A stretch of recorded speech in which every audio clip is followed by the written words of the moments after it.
Hello, je suis Antoine, professeur chez DataBird, et aujourd'hui je vais te montrer comment en 5 minutes tu peux construire un agent IA avec Dust pour pouvoir te créer un petit peu un assistant qui va te rappeler un petit peu tous les jours ta to-do personnelle. Ça peut être particulièrement efficace, surtout en retour de vacances, quand tu te souviens plus trop où tu en étais dans tous tes sujets.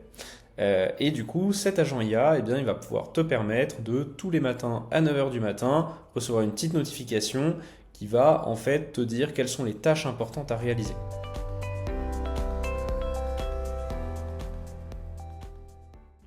Alors pour ça, moi dans mon exemple, j'ai un petit peu cette base de données là sur un outil qui s'appelle Notion, qui me résume en fait, où moi je me note un petit peu tout ce que j'ai à faire avec une deadline.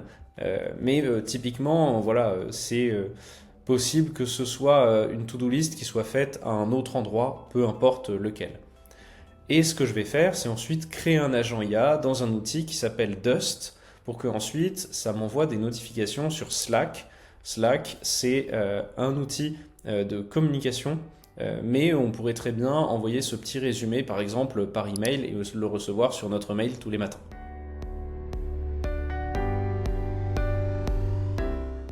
Ce que je vais faire, c'est me rendre sur Dust et créer un agent IA. Pour créer un agent IA, c'est pas très compliqué, il suffit de lui donner des instructions.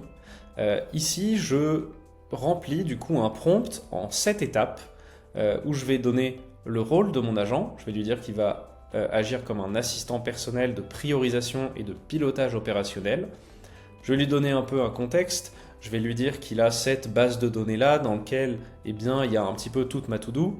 Je vais lui donner les missions. Sa mission, ça va être d'analyser cette base de données là et de ensuite faire un résumé global de ce que j'ai à faire aujourd'hui. Je vais lui donner des règles et des contraintes.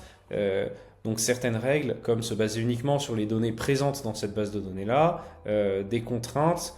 Si jamais il manque un champ parce que j'ai oublié de remplir une date, alors il doit me l'indiquer pour que moi je puisse venir vérifier à la main. Et puis enfin, je viens lui indiquer un format de sortie. Donc typiquement, je vais lui donner un exemple du message que j'ai envie de recevoir. Et à la fin, je vais lui demander de m'envoyer ça via Slack.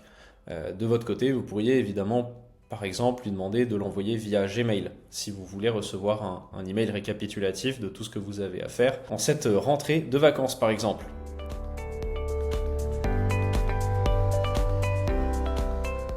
Ensuite, je viens connecter du coup mes deux outils, Notion ici et Slack ici, et je viens mettre ce qu'on appelle un trigger. Un trigger, c'est en fait tout simplement venir définir que ici, je veux que mon agent IA il effectue toutes ses actions le matin à 9 heures du matin. Et ensuite, en fait, tout est paramétré. Alors, ce que je vais faire, c'est que je vais vous montrer en simulant un petit peu l'action. Donc là, je vais lui dire, imagine que nous sommes 9 heures du matin et effectue toutes les actions demandées. Et du coup, ce qui va se passer, c'est que mon agent IA va automatiquement aller dans cette base de données-là, lire toutes les actions que j'ai à faire, quand, et venir ensuite les prioriser et me les renvoyer.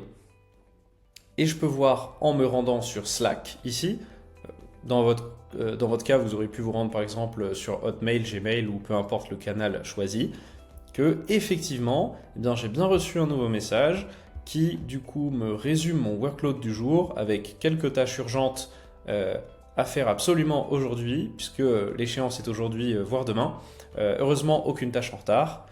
Et voilà, du coup, comment est-ce que tous les matins, je peux arriver et être serein sur ce que j'ai à faire, puisque j'aurai toutes mes tâches qui seront priorisées grâce à mon agent IA.